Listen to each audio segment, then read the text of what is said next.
Steve Doocy is leaving the Fox and Friends couch. Meanwhile, all networks are just in complete ruin. Welcome to Doug in Exile. My nose itches right now. I can't reach under this Band-Aid. It's driving me crazy. I can't itch under it. And I have a giant shiner. We're going to have some fun together as we go over the changing, shifting news network and media. This is the big picture of how the media can be manipulated by the Democrat Party or not. I believe it actually represents at least 5 to 15 points in any election. And it shows that the Democrats are losing power. Man, over at Daily Variety, that's a big Hollywood rag. Steve Doocy to cut back, long-running role on Fox and Friends. That's him in the middle there. He is Peter Doocy's dad. Steve Doocy is leaving the curvy couch on Fox and Friends in favor of a new bend in his career.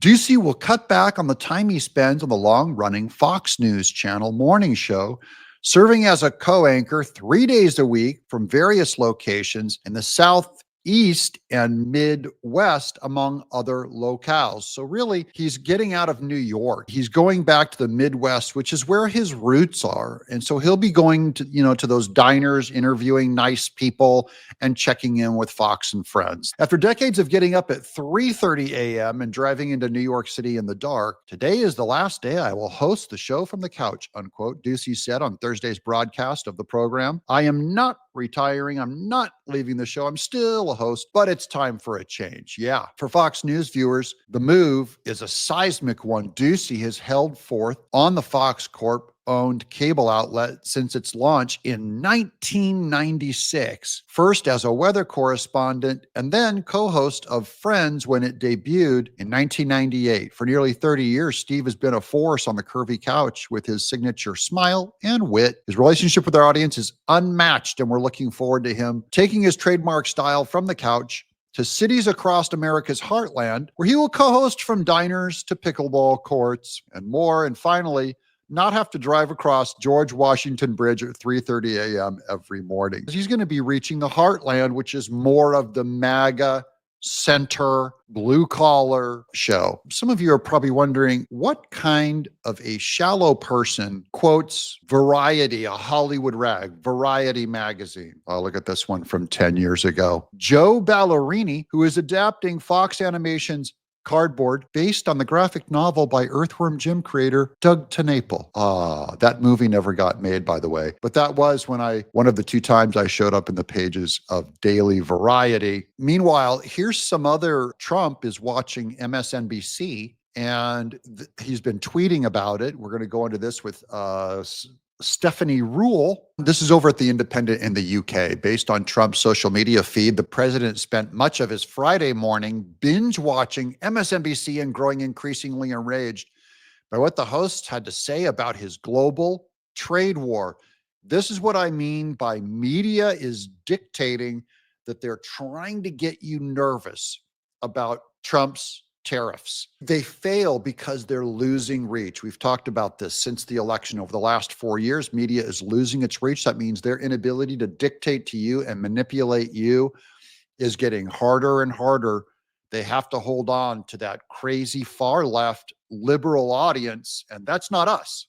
According to the president, who has repeatedly threatened the liberal cable news network with investigations amid his ongoing war against mainstream media. Yeah, mainstream media doesn't have an ongoing war against Trump. Are you kidding me? Who started the war? Mainstream media has been picking on Republicans since Ronald Reagan, probably even since Nixon. They're just mad at Trump because Trump's the only one to fight back and win. MSNBC has committed a major campaign violation and was nothing less than an arm of the Democrat National Committee because of a Morning Joe segment that was critical of his tariff plan. Specifically, the president was incensed that NBC host Stephanie Rule, who also serves as NBC News' senior business analyst, said that he was looking to back down from his Liberation Day tariffs because of the looming recession and likely inflation caused by a self-imposed supply chain crisis. Let's go look at Trump's actual Truth Social post on this. Here's Trump.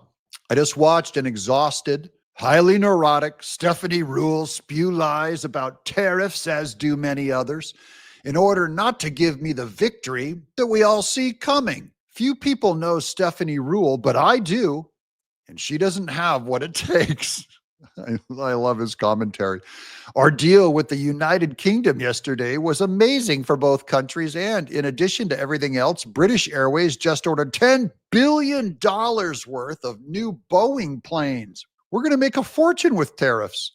Only smart people understand that. And Stephanie was never known as a high IQ person. MSDNC has become the voice of the Democrat Party, and they should be treated as a political advocate with all of the taxes and penalties therefrom.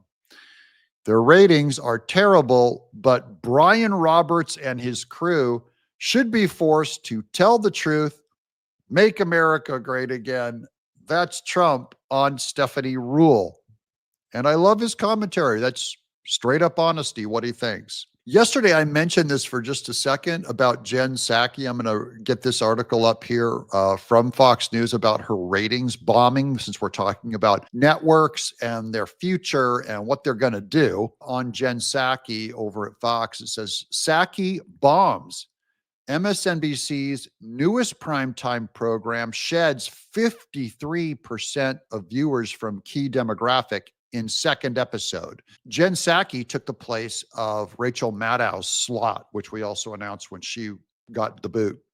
Ex-Biden press secretary struggles to keep advertiser-coveted viewers. So advertisers just want to show you the news, and she can't keep them with her shtick. Jen Psaki bombed on Wednesday night. Psaki took over MSNBC's coveted 9 p.m. Eastern time slot on Tuesday through Fridays this week from the Rachel Maddow show. Returned to only airing on Mondays. So Rachel Maddow's only on Mondays after Maddow temporarily returned to airing 5 nights a week during Donald Trump's first 100 days in office. That was her contract end. Psaki, a former Biden administration press secretary, hosted Inside on Sundays and Mondays and now hosts The Briefing at the critical hour on Tuesday.